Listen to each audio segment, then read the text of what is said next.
Bonjour mesdames et messieurs, merci aux personnes à toutes les personnes présentes, qu'elles soient dans la salle ou en ligne. Il nous fait plaisir aujourd'hui de vous parler en ce jour de la fête de Taïwan, le 10 octobre, de Taïwan et de la stratégie Indo-Pacifique du Canada. Pour ce faire, je vais avoir le plaisir d'animer la table ronde et d'avoir avec moi deux excellents collègues. Tout d'abord, Olga Alexeyeva, qui est professeure au département d'histoire à l'UQAM et qui est aussi Senior Fellow au China Institute de l'Université d'Alberta et qui enseigne également à l'Institut des services extérieurs chez Affaires mondiales Canada. Il y aura aussi Alexis Rapin, qui est analyste en renseignement sur les cybermenaces et chercheur associé à la chaire. Et moi-même, je suis Yann Roche, qui suis membre de la chaire, membre de l'Observatoire de géopolitique de la chaire. Donc, si vous voulez bien, on va commencer par... Je vais avoir le plaisir de commencer la présentation par quelque chose d'assez global, d'assez général. Vous parlez de la stratégie Indo-Pacifique du Canada. On ne va pas passer longtemps là-dessus. Et également de certains éléments importants à rappeler sur Taïwan. Je vois qu'il y a beaucoup de gens ici dans la salle qui en savent beaucoup plus que moi sur Taïwan. Et également, par la suite, nous aurons Olga qui va vous parler des relations entre le Canada et Taïwan dans le contexte de cette stratégie Indo-Pacifique. Et pour finir, Alexis va vous parler des questions de sécurité qui concernent spécifiquement Taïwan. Donc, si vous voulez bien, on va commencer par une mise en contexte. Donc, l'importance de Taïwan dans la région Indo-Pacifique. Alors, ce qu'on appelle la SIP, la stratégie Indo-Pacifique du Canada, comme vous le savez, elle vient de fêter, ou elle fête actuellement son 3e anniversaire.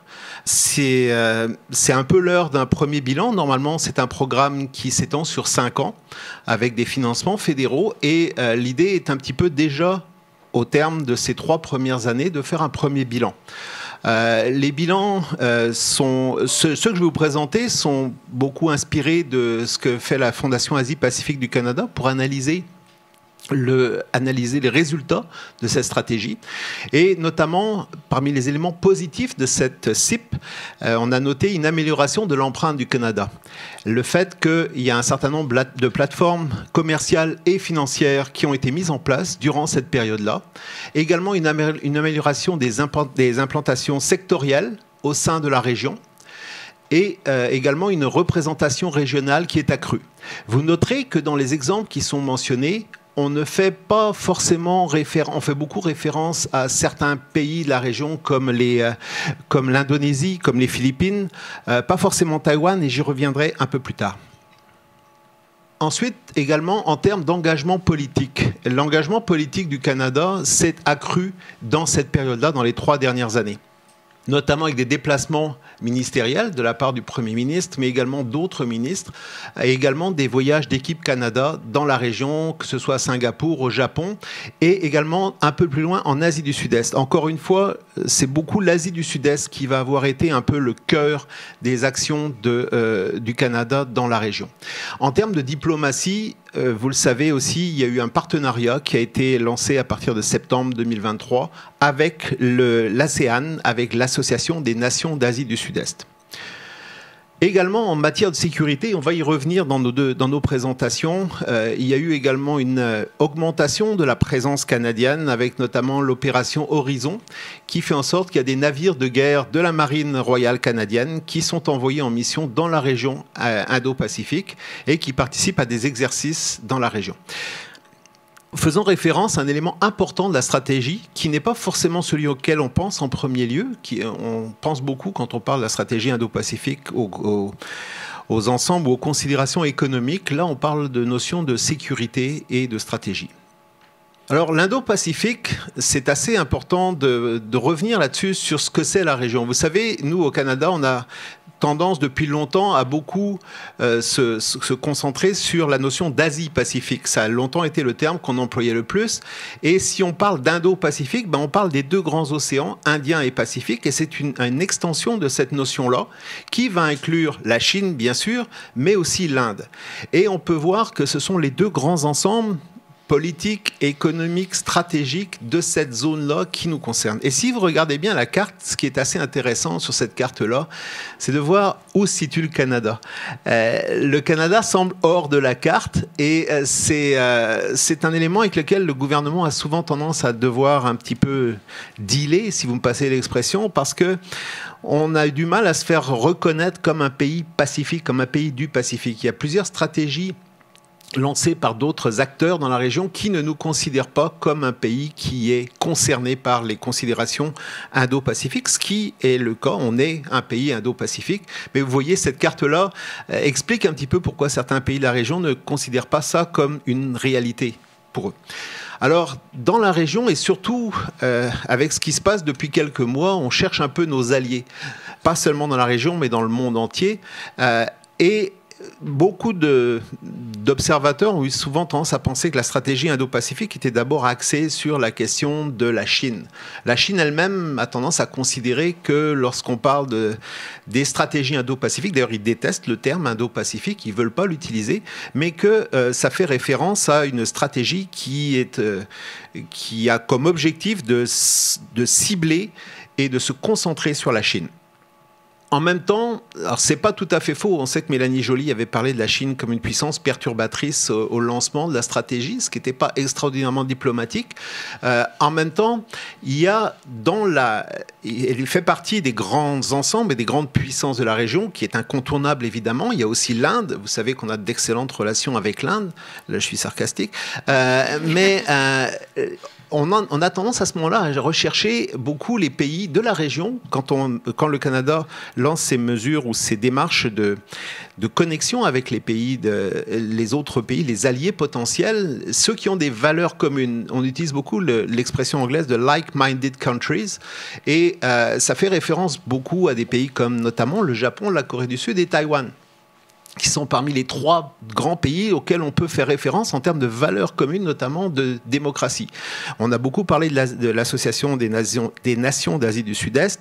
Vous le savez sans doute, c'est pas toujours forcément des démocraties particulièrement accomplies dans la région, sans que ce soit l'objectif de la conférence aujourd'hui. Et les enjeux économiques sont dans la région particulièrement importants, surtout depuis la fin 2024 et le début 2025. J'ai pas besoin de revenir sur les éléphants dans la pièce. Mais en même temps, la question des chaînes d'approvisionnement, surtout dans l'époque aussi post-Covid, on s'est rendu compte qu'il était important d'aller voir qu'est-ce qu'il était possible de faire et de développer dans cette zone stratégique qu'est l'Indo-Pacifique. Alors, aujourd'hui, on va plus spécifiquement se concentrer sur Taïwan.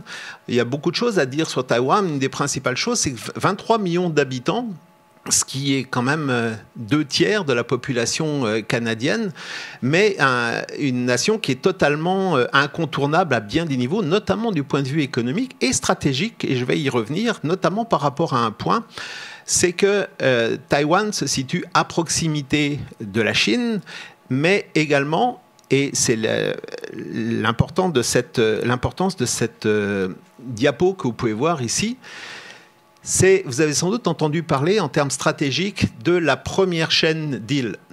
L'idée est que si on regarde la Chine, si on se concentre sur la Chine d'un point de vue stratégique, on peut se rendre compte que son débouché maritime est assez restreint. C'est un pays de grande dimension, de grande taille, mais elle n'a que sur sa façade orientale qu'elle a un débouché maritime, ce qui est important pour la localisation de sa flotte, sur laquelle on va revenir un peu plus tard aussi. Elle est très importante, sa flotte, la puissance maritime chinoise est croissante. Et ça souligne aussi l'importance du corridor via le Pakistan pour essayer d'accéder à l'océan Indien. Ce n'est pas l'objectif de la présentation aujourd'hui. Mais vous pouvez donc voir que les pays en orange constituent la première chaîne d'îles qui est considérée stratégiquement, et on peut le voir, la carte le fait ressortir, comme un premier positionnement qui est à même de bloquer les mouvements de la flotte chinoise, avec notamment au cœur de ce dispositif stratégique Taïwan. Donc l'idée de la présence de Taïwan dans cette clé centrale de la première chaîne d'îles. Vous voyez que les pays en orange sont des alliés des États-Unis. Donc ça fait en sorte que tous les mouvements de la flotte chinoise potentiellement peuvent être contrôlés par notamment les flottes américaines de l'océan Indien et de l'océan Pacifique, en contrôlant les bases qu'ils ont en Corée du Sud, au Japon, et l'importance de Taïwan est encore plus fondamentale. Alors, un autre élément qui est important, au-delà de la position stratégique de Taïwan, vous avez sans doute entendu beaucoup parler de l'importance des fameux semi-conducteurs qui sont produits sur l'île. Et vous connaissez tous TSMC, qui est un des géants, si ce n'est le géant des semi-conducteurs. Et ici, c'est le musée à Taïwan de cette compagnie qui est centrée sur Taïwan, mais qui a aussi des usines un peu partout dans le monde, mais les plus importantes sont sur l'île. Le fait que l'économie mondiale repose sur ces semi-conducteurs accroît encore l'importance stratégique de Taïwan. Tout à l'heure, je parlais en termes de positionnement géographique, géostratégique, mais il y a aussi l'aspect géoéconomique qui est absolument fondamental, à tel point qu'il y a même des think tanks américains qui sous-entendent que, en cas d'invasion par la Chine de l'île, il serait très important de savoir, et certains émettaient même des scénarios un peu catastrophes, sur lesquels il ne fallait pas laisser la production de semi-conducteurs aux mains de la République populaire de Chine. En ce qui concerne les relations Canada-Taïwan, on va en parler tout à l'heure dans quelques instants avec Olga, mais vous voyez, je vous parlais tout à l'heure des démarches, notamment des navires de guerre qui étaient envoyés dans la région. Ce sont des frégates. Ici, vous voyez la frégate Ottawa, et puis vous voyez au mois de février dernier, le fait que la frégate Ottawa soit passée dans le détroit de Taïwan a provoqué des protestations de la part de la Chine, qui considérait que c'était le fait d'attiser les tensions que d'avoir ce navire qui croisait dans la région. À côté, vous avez une photo que l'on trouve lorsqu'on se promène dans les rues de Taipei, la capitale. Vous pouvez voir, c'est l'accès à proximité à un abri. En cas d'attaque aérienne, même si les gens à Taïwan vivent de manière tout à fait tranquille, il y a toujours cette épée de Damoclès qui est présente, et la sécurité civile est orientée ou préparée à une éventuelle situation complexe, notamment potentiellement une invasion. Alors, en conclusion, et je vais passer la parole à mes collègues, dans ce contexte-là de l'importance de Taïwan et de l'importance de la stratégie Indo-Pacifique pour le Canada, quel est l'avenir des relations entre Canada et Taïwan et quels sont les enjeux que ça représente? Olga va vous en parler dans quelques secondes, ainsi qu'Alexis. La photo que vous voyez pour terminer, c'est qui a été prise du non-consulat à Taipei, non-consulat du Canada, puisqu'on n'a pas officiellement de représentation diplomatique. Merci. Bonjour à tous et à toutes. En parlant des abris anti-bombes, j'étais à Tainan, donc en pointe sud, Taïwan, où se trouve une base avec les F-35. Un truc qui m'a fait sursauter à chaque fois, parce que tous les jours, on voyait les F-35 pratiquer les manœuvres. Et donc, on n'est pas habitué d'entendre un bruit énorme et de voir donc, des avions de combat en air tous les jours. Mais les Taïwanais, c'était comme si tellement habitués que ça faisait plus rien. Alors que moi, ça me faisait à chaque fois, c'est une invasion qui commence. Donc, avant de parler du rôle de Taïwan dans la stratégie Indo-Pacifique du Canada, je voudrais me rejoindre à Yann et donc dire quelques mots d'abord sur ce que cette stratégie signifie concrètement pour nous. Parce que cette stratégie n'est pas née par hasard. Elle est le résultat des grands changements dans le monde, dans la région Indo-Pacifique, mais aussi ici, au Canada. Alors, pourquoi une telle réorientation? Parce qu'à Ottawa, enfin, si je peux le dire, on a commencé à comprendre que le Canada n'est pas à l'abri des grandes dynamiques globales, que l'Indo-Pacifique est devenu le centre de gravité de l'économie mondiale, que c'est le laboratoire de modernité, le lieu où se redessinent aujourd'hui des équilibres du siècle, donc du XXe siècle. Et donc face à cela, finalement, le Canada ne peut plus rester un simple spectateur. Oui, alors les États-Unis demeurent et à mon sens resteront toujours notre partenaire privilégié, mais si nous nous enfermons dans ce bastion nord-américain, il nous restera très peu de marge de manœuvre. Donc le monde change devant nos yeux, devient de plus en plus multipolaire. Vous voyez comme moi que les États-Unis se retirent de plus en plus des grands dossiers internationaux, et ce retrait, il nous rend vulnérables. Okay? Cela nous a forcé justement à réfléchir à notre rôle, à notre place. Qu'est-ce que le Canada peut apporter en tant que puissance moyenne dans ce nouvel équilibre mondial? Et alors Donald Trump, il a joué d'une certaine manière un rôle d'accélérateur d'histoire. Nous ne sommes pas les seuls à repenser nos politiques. Taipei, Tokyo, Séoul font la même chose. Chacun essaie de s'adapter, de renforcer ses réseaux d'alliances régionales, mondiales, de trouver de nouveaux partenaires plus fiables peut-être. Et donc, à mon sens, et d'après ce que j'ai pu comprendre à travers mes conversations avec des différents fonctionnaires fédéraux et les diplomates canadiens avant tout, la réflexion sur ces sujets a beaucoup évolué ces derniers mois, notamment depuis l'arrivée du nouveau gouvernement. Donc aujourd'hui, on se demande concrètement comment agir dans l'Indo-Pacifique et surtout avec qui. Alors l'idée, c'est sans doute avant tout d'avancer avec des nations qui partagent nos valeurs, like-minded nations, comme l'Australie, Taïwan, le Japon, la Corée du Sud, mais aussi de travailler avec d'autres partenaires, less like-minded nations, peut-être qui sont un peu moins proches sur le plan politique de nous, mais avec lesquels nous partageons tout de même les intérêts communs. Et je pense par exemple à l'Indonésie, avec laquelle on vient de signer un accord de libre-échange, le premier du genre, avec un pays de l'océan de l'Asie du Sud-Est. Donc on a aujourd'hui une meilleure compréhension du potentiel réel de la région Indo-Pacifique, mais surtout, en fait, on a une meilleure idée de nos capacités. Qu'est-ce qu'on peut faire réellement? Et ça, c'est un changement majeur parce que pendant des années, notre politique a surtout été réactive. Okay? On réagissait à des crises, à des événements exceptionnels, l'affaire de Michaels, le meurtre d'un leader sikh sur notre sol, etc., etc. Alors, avec la stratégie Indo-Pacifique, nous avons enfin un cadre à long terme, en fait, une vision cohérente pour nos diplomates, pour nos négociateurs, pour nos partenaires. Nous ne sommes plus dans la réaction, nous sommes plutôt dans la prévision. Et pas faire l'éloge du gouvernement, mais je pense que les premiers résultats sont quand même encourageants. Le Canada s'affirme quand même peu à peu comme un acteur engagé dans la dynamique régionale. Et notre engagement croissant avec Taïwan illustre justement cette nouvelle dynamique. Alors, Taïwan est mentionné à plusieurs reprises dans le texte de la stratégie.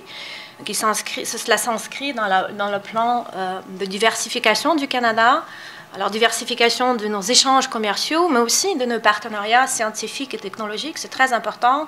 Ce n'est pas juste l'économie, c'est aussi la science et l'innovation qui nous préoccupent. L'objectif est simple, renforcer la résilience de nos chaînes d'approvisionnement, mais aussi réduire quand même notre dépendance envers les États-Unis. Quelques mots sur les relations économiques avec Taïwan. Alors en 2023, c'est le dernier chiffre que j'ai, Taïwan était le 15e partenaire commercial du Canada. Donc vous voyez, le commerce total de marchandises entre nos deux économies a atteint à peu près 12 milliards de dollars. Alors les exportations canadiennes vers Taïwan, 2,6 milliards, les ressources naturelles, les produits agricoles, surtout donc le porc et les fruits de mer. Les importations taïwanaises, 9,5 milliards de dollars, principalement des semi-conducteurs, des circuits intégrés, des équipements électroniques, des machines-outils, beaucoup, mais aussi des textiles et des produits agroalimentaires. Alors, sur le plan des investissements directs, la relation est aussi très solide. Comme vous pouvez le constater, Taïwan est le 10e investisseur le plus important du Canada dans la région Indo-Pacifique. Donc bref, derrière ces chiffres un peu secs, on voit quand même se dessiner une relation économique réelle, dynamique, qui prend, je dirais, de l'ampleur d'une année à l'autre, qui évolue vers la croissance. Donc, le Canada et Taïwan coopèrent aujourd'hui dans 3 grands domaines. L'énergie et les ressources naturelles, l'innovation et la recherche, y compris la formation des talents, et les opérations de paix et de sécurité. Alors l'énergie d'abord. Le Canada exporte vers Taïwan du charbon, mais aussi une petite quantité de gaz naturel liquéfié. Et maintenant, avec le développement de nombreux nouveaux projets du GNL en Colombie-Britannique, ces volumes pourraient augmenter significativement dans les prochaines années. Et alors, c'est un enjeu important. Pourquoi? Parce qu'environ 40% de l'électricité taïwanaise provient justement du GNL. Donc le Canada pourrait, si tout va bien, jouer un rôle clé dans la sécurité énergétique de l'île. Alors Ottawa soutient également des projets industriels à Taïwan. Un exemple très concret que vous voyez donc sur l'écran, l'entreprise torontoise Northland Power a investi 9 milliards de dollars dans la construction des parcs éoliens en mer dans le détroit de Taïwan. Puis aussi l'hydrogène, une nouvelle source d'énergie, suscite beaucoup d'intérêt à Taïwan et autant que je sache, il y a des discussions en cours actuellement avec des partenaires potentiels en Alberta et en Colombie-Britannique. Autrement dit, dans le domaine énergétique, la coopération est déjà bien engagée. Elle a un potentiel considérable pour les années à venir, surtout avec le fait que notre gouvernement souhaite développer davantage le secteur des ressources naturelles et le secteur énergétique. Deuxième grand domaine de coopération, l'innovation et la recherche, surtout dans les secteurs de haute technologie, les semi-conducteurs, l'intelligence artificielle, l'informatique quantique. Alors, comme Yann l'a déjà mentionné, l'entreprise taïwanaise TSMC est le leader mondial des semi-conducteurs. En fait, elle produit plus de la moitié des puces électroniques au monde, mais en ce qui concerne les puces de dernière génération, ce qu'on utilise pour alimenter ChatGPT, c'est presque entièreté produit à Taïwan. Et donc, depuis quelques années, TSMC implante ses usines en dehors de Taïwan, au Japon, en Allemagne, en Corée du Sud et aussi aux États-Unis. Puis un autre grand acteur taïwanais, Foxconn, le principal fournisseur de Apple, donc tous vos iPads, iPhones, etc., donc sont produits par ce fournisseur. Donc, il s'oriente aussi vers l'Asie du Sud-Est, l'Inde et l'Amérique du Nord. Alors, Canada pourrait attirer une partie de ces activités de TSMC et donc Foxconn. Pour cela, je pense que nous avons des arguments très solides à faire valoir à Taipei. D'abord, un accès préférentiel au marché américain. J'en conviens, ça reste en suspens en ce moment-là avec la question des tarifs douaniers, mais on va y arriver, j'ai confiance. Alors, notre deuxième argument, c'est la qualité de notre écosystème de recherche. Parce que nos universités sont reconnues mondialement, Waterloo pour la quantique, Toronto pour les batteries, Vancouver pour les matériaux et Montréal pour microélectronique et donc l'aérospatiale, et je pense au centre à Bromont, donc qui a des liens avec justement des scientifiques taïwanais. Puis finalement, nous avons aussi un système d'immigration souple et rapide. Un ingénieur ou un cadre taïwanais peut obtenir un visa canadien en 2 semaines pour des projets. Et puis il existe aussi des programmes à double diplôme avec Taïwan. Donc il y a à peu près 5000 étudiants taïwanais qui poursuivent actuellement donc, leurs études au Canada. Un autre volet important, c'est le programme canadien d'innovation internationale qui a récemment créé un fonds spécial de co-innovation. En fait, la Chine a été retirée de la liste de ses partenaires, mais Taïwan, elle, a été ajoutée à cette liste-là. Alors, comment ça fonctionne? On a des mentors taïwanais issus des entreprises de pointe qui sélectionnent des startups canadiennes pour participer à toutes sortes de programmes à Taïwan. Le but, c'est de créer de réseautage, explorer les possibilités industrielles et commerciales, donc s'intégrer finalement dans un très riche écosystème technologique taïwanais. Et puis cette année, on a eu une 50aine de startups canadiens qui ont déposé leur candidature pour ce programme. 8 d'entre elles ont été retenues pour travailler sur des projets conjoints dans le domaine de la technologie médicale, en fait l'usage de l'intelligence artificielle en santé. Parce que Taïwan, vous ne le savez peut-être pas, est en chef de file mondial dans ce qu'on appelle médecine de précision. C'est une approche qui utilise les données génétiques, environnementales, mode de vie, etc. pour offrir des soins personnalisés adaptés aux caractéristiques de chaque patient, donc ce qui est, on est sûr, très différent de notre système de santé. Je ne sais pas à quel point c'est adaptable, mais en tout cas. Et donc, dernier aspect, la paix et la sécurité. Alors, Ottawa et Taipei travaillent ensemble pour préserver la stabilité dans le détroit de Taïwan, une zone qui est aujourd'hui de plus en plus sous pression. C'est pas un secret, hein, le statu quo dans le détroit est régulièrement remis en cause par la Chine, qui emploie des tactiques dites de zone grise, des tactiques qui prennent plusieurs formes, des cyberattaques massives, des campagnes de désinformation, des intimidations juridiques et bon, exercices militaires autour de l'île, présentés comme défensifs, mais qui visent clairement à faire pression. Alors le but est clair, hein, saper la confiance de la population taïwanaise dans son gouvernement et dans son armée, douter de la fiabilité du soutien américain, puis finalement aussi diviser la société pour la rendre plus vulnérable à toutes sortes de manipulations et interférences. Alors, quel est le rôle du Canada dans ce contexte? Bon, d'abord, Ottawa réaffirme publiquement, notamment lors des réunions du G7, son soutien au maintien du statu quo dans le détroit de Taïwan. Et sur le plan concret, le Canada partage son expertise avec Taïwan en matière de cybersécurité et de lutte contre la désinformation. D'ailleurs, on vient de créer un poste dédié à la cybersécurité dans notre bureau à Taipei. Donc, les deux pays coopèrent également dans le domaine maritime. Donc, tu as déjà parlé des frégates, des exercices navals en 2024. Et donc, justement, il y a quelques semaines, le 3 septembre, la frégate canadienne Ville de Québec a participé justement à des exercices près du récif de Scarborough, donc non loin des Philippines, une zone hautement contestée. Et donc, il y avait un navire de guerre chinois qui s'est approché pour surveiller donc leurs manœuvres et donc a fait son fi de passage de ce navire-là dans le détroit. Alors, un autre enjeu important et souvent moins visible concerne la résilience des communications. En fait, Taïwan dépend fortement des câbles sous-marins. Et ces câbles, comme vous le savez, peuvent être facilement coupés en cas d'escalade militaire. Et donc, c'est la raison principale pourquoi Taïwan cherche donc à développer le système de communication satellitaire sécurisé.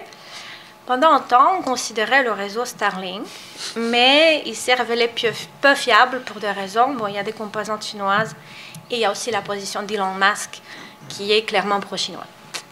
Donc, dans ce contexte, l'entreprise canadienne Telesat joue un rôle prometteur parce qu'elle investit actuellement dans des réseaux satellitaires en orbite basse, donc qui sont justement susceptibles à fournir à Taïwan une alternative assez crédible à Starlink, et donc à terme soutenir le réseau national de communication sécurisée.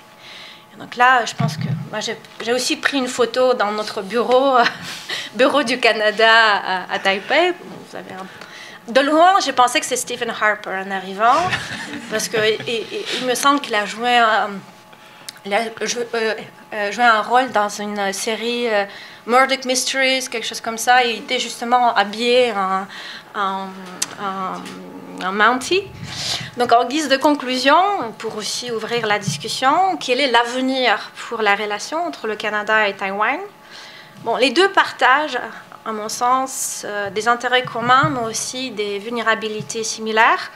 Ce sont deux économies ouvertes, fortement dépendantes du commerce international. Elles font aussi face aux défis comparables, une dépendance excessive au marché chinois, mais aussi une incertitude croissante vis-à-vis du marché américain. Mais alors, malgré ces contraintes, le Canada demeure pour Taïwan un partenaire actif et crédible par ses ressources naturelles, sa compétence technologique et surtout par sa vision stratégique partagée, celle de la stabilité et de la coopération. Merci. Merci beaucoup, Olga. Nous allons passer la parole à Alexis maintenant. Parfait. Bonjour à toutes et tous. Merci d'être là. Donc, on m'a demandé de me pencher, moi, sur la dimension un petit peu plus sécuritaire de notre sujet du jour et de dire quelques mots aussi peut-être sur les enjeux sur lesquels je travaille plus particulièrement, à savoir le cyber, la désinformation, la guerre hybride et autres. Je m'excuse, moi j'ai pas de PowerPoint. Les cordonniers sont toujours les plus mal chaussés. Ceux qui parlent de technologie sont ceux qui n'ont pas de PowerPoint. Mais donc peut-être pour commencer, en fait, que craignent les Taïwanais? À quoi ils se préparent en fait? Il y a évidemment un éventail de scénarios qui va du meilleur au pire, si on veut. Le scénario idéal, c'est évidemment un pur maintien du statu quo. C'est ça que les Taïwanais souhaitent. Donc tout reste comme c'est actuellement. Taïwan ne parle pas d'indépendance. Pékin reste tranquille et chacun vaque à ses occupations. Et le scénario du pire, c'est évidemment une invasion, une tentative d'invasion de l'île par la République populaire de Chine, qui débouche vraisemblablement sur un conflit de haute intensité dans la région.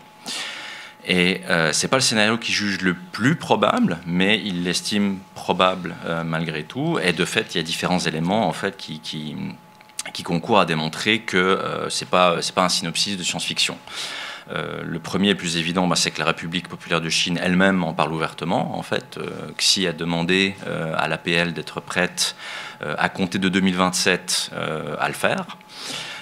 Et tout ce qu'on voit passer indique que l'armée populaire de libération se prépare activement et intensément à pouvoir éventuellement prendre Taïwan par la force. Donc tous les armements qu'ils acquièrent, toutes les réorganisations qu'ils opèrent, tous les exercices qu'ils conduisent, c'est ceux d'une armée qui prévoit de mener d'ici quelques années une opération amphibie de très grande ampleur. Et on doute bien que quand ils s'entraînent, ce n'est pas aux îles Fidji auxquelles ils sont en train de songer. Donc la Chine manifestement se prépare à une invasion potentielle et les Taïwanais réciproquement se préparent à en contrer une au besoin. Ils le disent ouvertement et ce n'est pas un secret pour personne.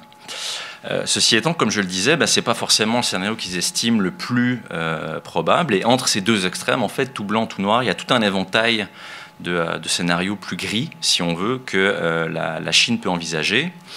L'idée étant que si on parvient à déstabiliser, ébranler Taïwan sans déclencher une guerre totale, on peut espérer éventuellement rattacher l'île à la République populaire sans payer un prix exorbitant et sans risquer un affrontement direct avec les États-Unis, qui reste probablement la plus grande crainte de Pékin en la matière. Et donc c'est là qu'on entre dans mes domaines de compétences, si on veut, c'est-à-dire tout ce qu'on appelle la conflictualité de zones grises, la guerre hybride, etc. Donc tout ce qui relève de stratégies de puissance, certes agressives, mais juste assez mesurées et juste assez discrètes pour rester en dessous du seuil du conflit armé. Et donc, dans cette zone grise-là, qu'est-ce que les Taïwanais craignent ou envisagent, ou en tout cas à quoi ils réfléchissent? Il y a un premier scénario très clair dont beaucoup de Taïwanais parlent fréquemment, c'est celui d'une quarantaine navale. Pas un blocus, parce que théoriquement, un blocus est un acte de guerre en droit international, donc on parle, le terme clé c'est toujours la quarantaine, c'est le terme qui revient, quarantine en bon français. Donc l'établissement d'un cordon naval autour de Taïwan, assuré par des navires de guerre chinois, qui amènerait en fait la marine chinoise à contrôler et potentiellement pouvoir bloquer tout ce qui entre et tout ce qui sort de l'île. L'idée étant vraisemblablement que ça permettrait d'asphyxier progressivement l'économie taïwanaise en limitant par exemple les arrivées de matières premières ou en empêchant les entreprises taïwanaises type TSMC par exemple d'exporter ce qu'elles produisent à l'étranger, etc. Donc serrer progressivement le garrot, créer un stress économique dans l'idée qu'à terme, la population taïwanaise arrive à la conclusion qu'il vaut mieux accepter un rattachement à la République populaire. Donc c'est la définition d'une clé de bras. En somme, je serre de plus en plus, ça fait de plus en plus mal, jusqu'à ce que la victime dise « Ok, je vais faire ce que vous me dites, s'il vous plaît, arrêtez de desserrer l'emprise ». Et ça, c'est quelque chose qu'ils estiment déjà beaucoup plus probable. Et de fait, les énormes exercices navals chinois qu'on a vus en 2024 et également cette année, je pense que Yann, tu avais une carte de ces déploiements dans tes diapos, ces exercices-là ressemblent furieusement aux manœuvres qui seraient entreprises pour établir une quarantaine navale autour de l'île. Donc ça nous donne déjà un indice que les craintes des Taïwanais sont relativement fondées. Or, si ça vient se produire, évidemment, tout de la question, comme c'est souvent le cas dans les opérations de zone grise, c'est qui réagira et comment ces individus réagiront. Typiquement, est-ce que les États-Unis viendront tester la crédibilité de la quarantaine en envoyant des navires vers Taïwan, par exemple? Est-ce qu'ils seront prêts à la tester au point de peut-être forcer le cordon? Est-ce que s'ils essayent, Pékin lâchera l'affaire parce que c'est du bluff, ou au contraire, est-ce qu'ils escaladeront parce qu'ils ne bluffent pas du tout? C'est beaucoup de questions qui restent en suspens. Et j'étais à Taïwan cet été avec d'autres chercheurs canadiens. On a rencontré différents on va dire, acteurs du domaine de la sécurité, des think tanks, des officiels, etc. Et on a vécu un moment assez frappant durant la visite, qui fait aussi écho à la question de Air Canada dans tout ça. On parlait du scénario de quarantaine navale avec des membres d'un think tank taïwanais. Et il nous expliquait notamment que la première chose qui viendrait à faire défaut en cas de quarantaine, c'est l'énergie. La nourriture serait assez gérable à court terme. Taïwan pourrait subsister apparemment plusieurs semaines avec les stocks qu'ils ont. Par contre, l'énergie, passé 10-15 jours, il devrait y avoir des restrictions drastiques et l'île arriverait rapidement à un point d'état végétatif économique, si on veut. Or, Olga le mentionnait, il y a pas mal de discussions en ce moment pour que le Canada livre davantage de gaz naturel liquéfié à Taïwan depuis les ports de la côte ouest. Et donc, on parlait de ça avec nos interlocuteurs, et c'est là qu'ils nous disent, donc si on commence à vous acheter beaucoup plus de gaz naturel liquéfié, et qu'une quarantaine navale est initiée par la Chine, est-ce que le Canada serait prêt à escorter les tankers et, au besoin, à forcer un cordon pour assurer les livraisons de gaz naturel à Taïwan? Et je peux vous dire qu'un grand silence s'est suivi après cette question-là, parce que, d'une part, j'imagine personne parmi nous s'était jamais posé la question, et d'autre part, parce que c'est une méchante bonne question. Est-ce que le Canada serait disposé à le faire, au titre de la liberté de navigation, ou pour protéger des navires de commerce canadiens, par exemple? Le cas échéant, est-ce que le Canada serait en mesure de le faire? Est-ce que la marine canadienne a le matériel, le savoir-faire, l'entraînement pour entreprendre quelque chose du genre? Je n'ai pas la réponse, évidemment, mais je pense qu'il faut qu'on se pose sérieusement la question parce que, comme je le dis, c'est un scénario qui est, à mon avis, loin d'être improbable. Et donc, avoir une stratégie indo-pacifique, c'est très bien, mais si la température monte dans la région, quels sont nos plans et nos intentions, finalement? Si on estime avoir des intérêts en Indo-Pacifique, jusqu'où on est prêt à aller pour les défendre. Voilà, je laisse la question ouverte, mais l'interaction était frappante parce que les Taïwanais, manifestement, se posent ce genre de questions tous les jours. De notre côté, on était bien en peine de leur répondre. Donc voilà, ça c'est un premier scénario gris qui les inquiète beaucoup, c'est une quarantaine navale. Un autre scénario gris qui les préoccupe beaucoup, Olga l'évoquait tout à l'heure, c'est la question des câbles sous-marins. En l'occurrence des câbles Internet. J'imagine que je ne vous apprends rien, mais 95% du trafic Internet mondial passe par des câbles de fibre optique sous-marins. C'est littéralement les artères de l'Internet mondial. Et c'est des infrastructures fragiles, peu protégées et donc très vulnérables. Et on voit ces derniers temps qu'il y a de plus en plus d'incidents autour des câbles sous-marins dans la Baltique notamment. Certains qui sont apparemment des accidents, d'autres qui soulèvent, on va dire, de sérieux soupçons de sabotage de la part de la Russie en l'occurrence. Et donc le fait est que c'est en vérité redoutablement facile d'endommager des câbles sous-marins. Et d'ailleurs, il y a parfois des accidents, c'est parfois accidentel parce que voilà, le fait est que c'est pas dur de causer de dommages à ces infrastructures-là. Or, Taïwan est une île, Taïwan a une économie fortement numérisée et Taïwan est actuellement desservi par 15 câbles sous-marins au total. J'imagine que je n'ai pas besoin de vous faire un dessin, c'est une vulnérabilité majeure. Et si demain la Chine décide de saboter ces 15 câbles, non seulement je pense qu'elle aurait assez peu de difficultés à le faire, mais l'impact serait immédiat, colossal et très dur à mitiger. Et ce qui est préoccupant, c'est qu'on a déjà des avant-goûts en fait de ça. En 2023 et en janvier 2025 aussi, on a observé des coupures sur les câbles qui desservent les îles Matsu, qui sont un petit archipel qui appartient à Taïwan et qui se situe à une dizaine de kilomètres à peine des côtes chinoises. Et les circonstances de plusieurs de ces coupures sont pour le moins suspectes, on va dire. Et Taïwan soupçonne fortement la Chine de les avoir orchestrées. Or, comme je le dis, en 2023, l'impact a été net et immédiat. Les 2 câbles qui relient l'archipel ont été sectionnés, donc plus de connexion filaire. Les autorités ont activé un système d'urgence qui fonctionne en gros avec des antennes de transmission par micro-ondes. Et ils ont été en mesure, au maximum, d'assurer 5% de la bande passante théoriquement, enfin habituellement assurée dans l'archipel. Donc, je vous laisse imaginer ce que vous feriez au quotidien avec 5% de la bande passante à laquelle vous êtes habitué. Je peux vous dire que vous regardez beaucoup moins de vidéos de chats sur Instagram, ça c'est une certitude. Et en l'occurrence, c'est 5% d'une bande passante pour un archipel de 14 000 habitants. Mais ça ne serait pas du tout la même affaire de reproduire un système comme ça pour Taïwan même, qui en compte 23 millions. Donc l'impact sur les transactions financières, sur les services de cloud hébergés à l'étranger, voilà, toutes ces choses-là, ça serait monstrueux. Et les Taïwanais en ont bien conscience. Ils travaillent à développer des systèmes alternatifs, notamment satellitaires. Olga en parlait. Et comme tu le disais, c'est un enjeu sur lequel ils sont très intéressés par des partenariats avec le Canada parce que on a aussi des gros défis de connectivité, notamment pour desservir l'Arctique canadien. Et on a des acteurs dans le secteur qui peuvent offrir des solutions intéressantes pour les Taïwanais. Donc c'est quelque chose dont on m'a parlé aussi quand j'y étais. Et voilà, ceci pour dire que c'est un autre scénario qui les préoccupe énormément, donc des attaques coordonnées sur les infrastructures Internet sous-marines. Et notez d'ailleurs que c'est quelque chose qui peut se passer de manière isolée, comme ça peut très bien se passer si il y a une opération militaire qui est déclenchée. Donc c'est quelque chose qu'ils envisagent également, et ça aussi ce serait un sacré casse-tête à gérer.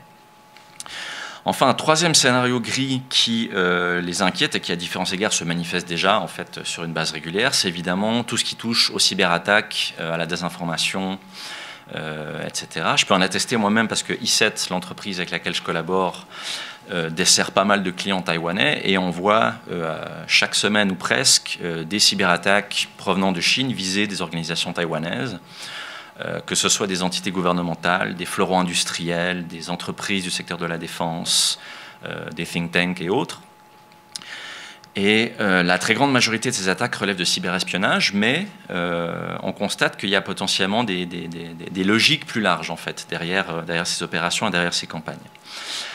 Typiquement, dans les derniers mois, on a vu différents groupes de hackers affiliés au renseignement chinois cibler des entreprises taïwanaises actives justement dans la filière des semi-conducteurs.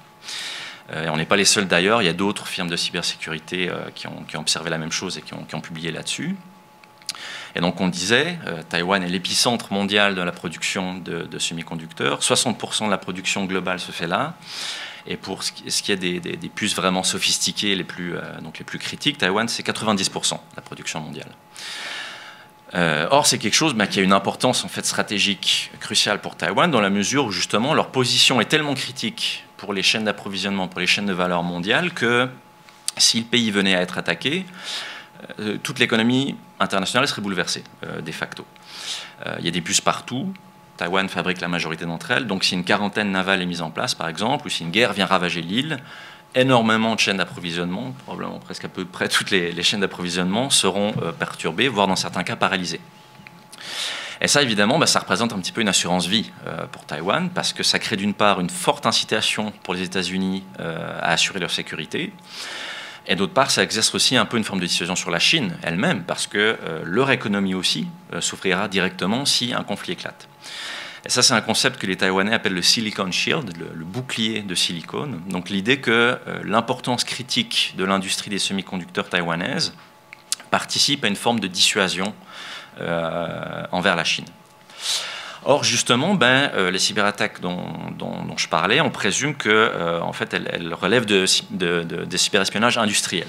On cherche à dérober des technologies, du savoir-faire, à espionner des procédés de fabrication, dans l'idée que la Chine puisse éventuellement les copier et fabriquer ses propres puces haute performance, par exemple.